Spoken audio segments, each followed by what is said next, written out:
Hello everybody and welcome to another Personal Picks, a series where I show how I build a particular role or archetype. Today I'm going to break all the rules as an Oathbreaker Paladin. I'll admit it'll be hard to make 20 straight levels of a single class unique, especially a Paladin, so this will mostly come down to tactics. At the end of this I'll talk about the ideas I had for this build and why I ultimately decided on pure Paladin. Speaking of Paladins though, keep in mind that the Oath of Sacrifice is available on my Patreon at the $5 tier. With that said, let's start with ability scores. Using point buy will make Strength and Charisma 15. Strength is a no-brainer for Paladins, but most people skimp on Charisma. Let's see what I can do with it. We'll make Constitution 13. Yes, I can hear you screaming, but don't worry about it. I've got this covered. We'll make Wisdom and Intelligence 10, those are two of the nastiest saving throws to fail at, and we'll dump Dexterity. Also a bad one, but it'll be fine. For race, I was stuck between Reborn and Aasimar. Reborn would have been better for flavor with what I plan to do, but Aasimar will ultimately synergize better mechanically. Besides, it's all going to end up tasting like Edge anyway. We'll put our +1s into Strength, Charisma, and Constitution and get Dark Vision of 60 feet, Celestial Resistance, Healing Hands, and the Light Cantrip. Like I said, we're making a Paladin with all the proficiencies that comes with. We'll eventually get some Plate Armor, a Shield, and a Battle Axe. Sure, I could just go Longsword, but it's all the same damage, and I like the flavor of the axe for this build. At level 1 we'll get Divine Sense and Lay on Hands, and level 2 we'll get Divine Smite and our fighting style, taking Defense. We'll also get spellcasting starting with 4 spells. We'll keep things simple and take Bless, Compel Duel, Shield of Faith, and Wrathful Smite. There's going to be a lot of fear involved with this build. At level 3 we'll get Divine Health and Celestial Revelation, taking Necrotic Shroud, because of course we're fallen. We'll also officially become an Oathbreaker with Channel Divinity, Control Undead, and Dreadful Aspect. That's 3 sources of fear now. We'll also get Hellish Rebuke and Inflict Wounds. At level 4 we'll take the Tough Feat. As far as HP goes, my Con modifier is basically +4 now. There's my HP taken care of. You know what I'm gonna love most about 1D&D when it comes out? Taking the Tough Feat at level 1 with every character I make. Do the freaking playtest. We'll also take Cure Wounds, but we're about to swap it out. At level 5 we'll get Extra Attack, Crown of Madness, Darkness, and swap Cure Wounds for Fine Steed. Why do more Paladins not take this spell? At level 6 we'll get Aura of Protection. It's weird that Paladins don't get con saves, but our Charisma is currently the same as our proficiency bonus at this level. So yeah, +5 to con saves.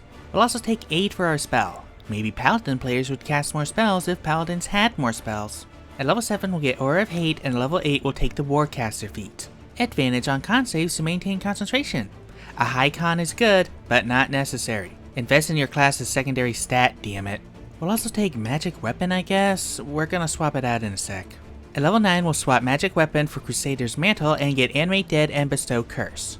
Now I've been playing this as a pretty standard Paladin up to this point, but now everything changes. I'm now going to start building an army of zombies which will be empowered by my 2 auras and Crusader's Mantle.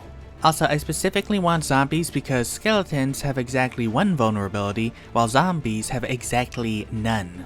Also, Undead Fortitude is a bitch. This strategy is also why I considered Reborn as a race.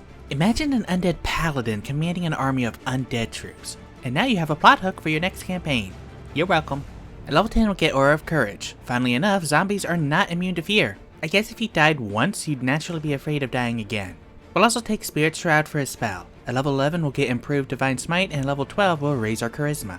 Yes, I know I haven't touched my Strength yet, but what's better? A +1 to my attacks and damage, or a +1 to just my damage, as well as that to every zombie under my control, and a +1 to all of our saving throws, including the zombie's Undead Fortitude. Weird how Oathbreakers are the only Paladins that do more damage by being sexier. Must be a bad boy thing. We'll also take Revivify and remove Curse. Gonna swap one of those out later. At level 13 we'll get Blight and Confusion and swap Find Steed for Find Greater Steed. Kinda sucks that there's only 3 flying options, and one of them is medium size so you can only ride it if you're size small. But hey, an Undead Demon Griffin is pretty badass. At level 14 we'll get Cleansing Touch and take Death Ward, and level 15 we'll get Supernatural Resistance. At level 16 we'll cap our Charisma and take Banishment and Staggering Smite. At level 17 we'll get Contagion and Dominate Person and swap Remove Curse for Banishing Smite, and level 18 our auras extend. Now every zombie we raise within 30 feet of us will benefit from our auras and Crusader's Mantle. Which, by the way, can fit 168 medium-sized creatures besides ourselves, 165 if we're on our mount. Not that we'll be able to raise that many ourselves, but if we're playing an Oathbreaker then we probably have another Necromancer in the party. We'll also take Destructive Wave. At level 19 we'll raise our Constitution. Yes, I made a big stink about how Con isn't as big a deal as everyone makes it out to be, and I will die on that hill. But for this build, Con will actually serve me better than Strength. I could have manipulated my starting scores to have a 15 at this point and then taken Resilient for con saves, but I didn't want to have two negatives this time. At level 20 we'll get Dreadlord and take Circle of Power. I'd rather use Crusader's Mantle for more damage, but this is a good spell for our build too. Now let's talk about what I thought about doing and why I went with this. My original plan was to do 8 levels of Oathbreaker and 12 levels of Divine Soul Sorcerer. This still would have given me access to Animate Dead while also making me a level 16 spellcaster with 8th level slots. Assuming you use all of my 3rd level slots and up, while converting lower slots into sorcery points to make more high slots, I could maintain control over 110 zombies. If I did that right before bedtime, I'd still have control over them at the start of the next day while having all of my slots back.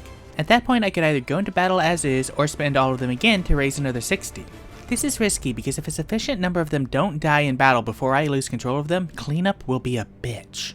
That said, 170 zombies is terrifying, and depending on what I'm up against, I might not even need to enter the fight myself. Of course, after my Ganondorf build, I realized that Crusader's Mantle is dope and switched the levels. 12 Oathbreaker and 8 Holy Soli, making me a level 14 spellcaster. Using the same stats before, I can maintain control over 84 zombies. Again, I can go in as is or raise another 47 while saving a 3rd level slot for Crusader's Mantle. Only 131 zombies, but now they all do more damage. Also, still way more zombies than I'd actually need. Then I remembered that my auras would increase to 30 feet at level 18, so I did that with 2 levels of Sorcerer for extra slots. We literally don't have enough sorcery points to do anything since we can't raise them above their maximum even if we convert lower slots. So again, I can maintain control over 56 and raise another 28.